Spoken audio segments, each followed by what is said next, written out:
We are joined by Karen Worthy, a career transition expert and founder of Worthy Career Paths. With a background spanning engineering, operations, and human resources, Karen now helps professionals navigate career changes and build paths they love. She brings a wealth of knowledge in areas like interview prep, salary negotiation, and personal branding to empower others on their journey to career success. Karen, thank you so much for spending your time with us today. Super excited to be here. Thank you for having me. What's one essential step to take before making a career shift? Great question. I think one of the things that people often skip is to talk to people who are already doing the career that you think you might be wanting to do. So you will learn a lot in this process, and go have those conversations before you even start to do that pivot. Biggest mistake to avoid during a job search? Definitely trying to do it all by yourself. It's an emotional roller coaster throughout the job search, and having a community and a network around you can make a world of difference. I think often at times people they do tend to isolate themselves, don't they? They do.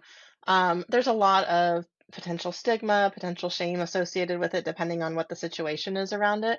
And even more so in those cases, having people around you that are going through it with you, or having people around you that have been there before, can just make a world of difference in how you approach it, which then makes you do better in interviews. Oh, I love it. What's a quick tip for improving your LinkedIn profile? So on your LinkedIn profile, you have the banner up top and the photo right underneath that is your headline. Make sure that has a little bit more description in it than just my job title at whatever company. You can put in things like what industry you're in, what type of company it is, what type of software you know, anything that is searchable. That's a great spot to put it.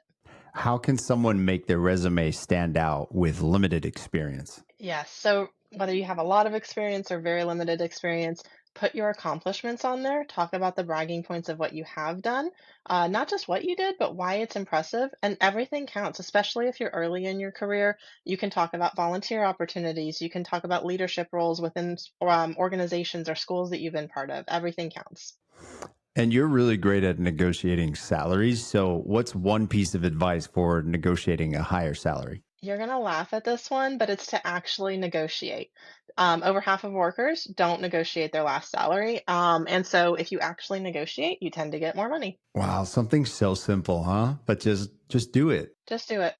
Karen, I really appreciate you spending your time with us today and sharing your knowledge. I'm excited for it as well. This has been a blast.